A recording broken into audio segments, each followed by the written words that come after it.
Evening time ஏதாவது ஒரு சிம்பிளாக ஒரு ஸ்நாக்ஸ் பண்ணலான்னு யோசிச்சேங்க. வீட்டில் பொரி இருந்தது. ஸோ வறுத்தரலான்னு சொல்லி பொரி எடுத்தாச்சுங்க.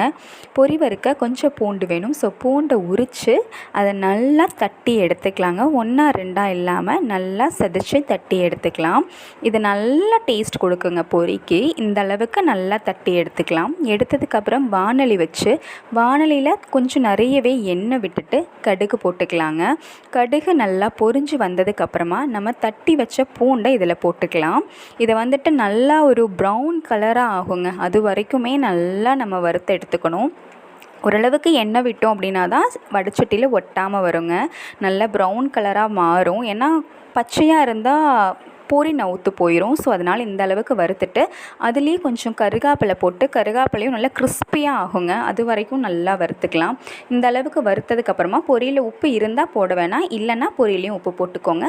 இதுக்கு தேவையான அளவு மிளகா பொடி, காரத்துக்கு கொஞ்சமாக மஞ்சள் பொடியும் போட்டு வறுத்துக்கோங்க. மிளகா பொடியும் போடலாம், இல்லைன்னா வர மிளகாயும் போடலாம். மிளகா பொடி போட்டோம் அப்படின்னா கலர் நல்லா இருக்குங்க. ஸோ மிளகா பொடி ஆட் பண்ணி கொஞ்சம் பொட்டுக்கடலை ஆட் பண்ணியிருக்கேன். நிலக்கடலை பிடிச்சவங்க நிலக்கடலையும் போட்டுக்கலாங்க. இதெல்லாம் போட்டுட்டு ஸ்டவ் ஆஃப் பண்ணிவிட்டு அதுக்கப்புறம் நம்ம எடுத்து வச்ச பொரியை இதில் போட்டு நல்லா மிக்ஸ் பண்ண வேண்டியதுதாங்க. இந்த மஞ்சள் பொடி, மிளகா பொடி எல்லாம் எல்லா பக்கமும் மிக்ஸ் பண்ணி வரணும்.